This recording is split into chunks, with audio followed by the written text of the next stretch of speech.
Tim, I want to ask you about the ongoing controversy about a planned second heroin or drug injecting room in Melbourne. And look, the government should reveal it, of course, but I really wanted to raise this issue with you because it was you who famously pointed out regarding an injecting room in Sydney many, many years ago that you're not allowed to smoke in the injecting room. Yeah. For a long time, Warren Brown, the Daily Telegraph's great cartoonist, whenever he drew anything related to the injection room in King's Cross in Sydney, he'd always include a little no smoking sign in the corner there. It seems kind of ridiculous. But I love this use of the phrase executive privilege by the Victorian government to say, well, we can't release this thing which probably looks very bad. And it's going to say what we really prefer it wouldn't say about the second injection room. We're not releasing it because of executive privilege. How about we institute another level of privilege called taxpayer privilege, where we get to tell them what the hell to do? Yeah, because it seems to me, it seems to me when we're paying the bills, we should be able to look at what our money is paid for. And it's an offensive statement. Executive privilege is a very obnoxious way of putting it. It sure is. Let's go to American politics. Speaking of executive privileges, and we were talking about Super Tuesday last night, and subsequently Nikki Haley withdrew. It's an open, clear run now for Donald Trump to get the Republican nomination, as if that was ever in doubt. Here's a little bit from Nikki Haley.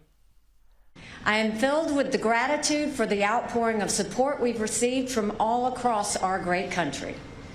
But the time has now come to suspend my campaign. I said I wanted Americans to have their voices heard. I have done that. I have no regrets. Mark, she obviously wanted very few Americans to have their voices heard. She's just...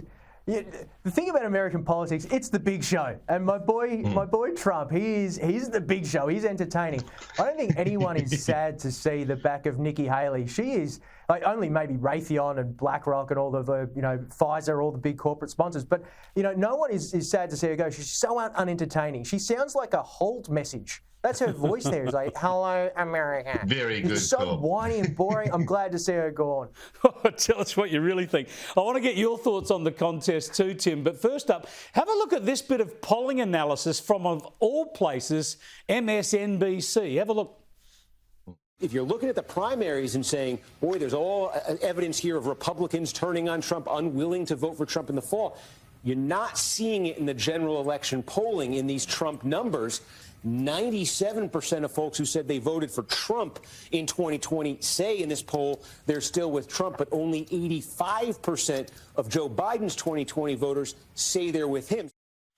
Yeah, so even on lefty MSNBC, they're saying that the Republican vote for Trump is probably going to be stronger than the wavering vote for Biden on the Democrat side. It just underscores my view, Tim. They just can't run Biden, and they won't. They'll have a convention and then nominate someone else. They'll grab anybody. Who's that bloke from Being there? Chauncey Gardner. He'd do a better job. Yeah, just first on Nikki Haley, I think she might have. She said that she had no regrets. Apart from losing, you'd assume she regrets losing to Donald Trump a whole lot. That will be a major lifetime regret. Just to clarify on her behalf. But yeah, I think what we're seeing here as well is, as in Australia, people hate pylons. They hate it when dominant figures are able to push people around, and it's backfiring. I think all the legal, all the media, all the social media attacks on Trump have massively backfired. They've actually made his support more committed and more solid. And as we're seeing now in the numbers, even stupid MSNBC can't really weasel a way out of it, can they? Yeah, they can't ignore it. Mark, you've become our resident animal welfare expert after your exploits wrestling with kangaroos. What do you think of Virgin allowing people to take their pets on planes? I got to say this has happened to me in the US before. Someone gets in the seat next to you with a bloody dog. That's the last thing I want to see up there.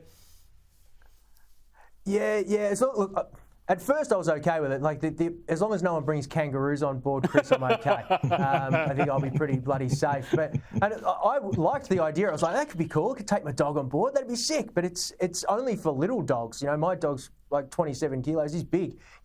I looked into this. You've got to take him in this little carrier. You've got to fit underneath your seat. Like, it's almost more cruel for the dog. Like, they treat us like animals as it is. So I wouldn't want to put a dog through that anyway. The dog probably virgin stinks. It's going to stink even more. The dog probably wouldn't even eat the food they tried to feed him. It did remind me, though, Tim, of a film I've heard about but never seen. Here's a clip of that.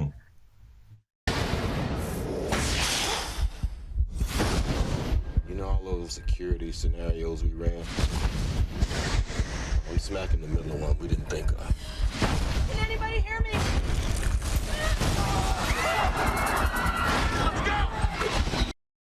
Yeah, snakes on planes. You can take your dogs and cats, but no snakes, thanks. What if they're pets?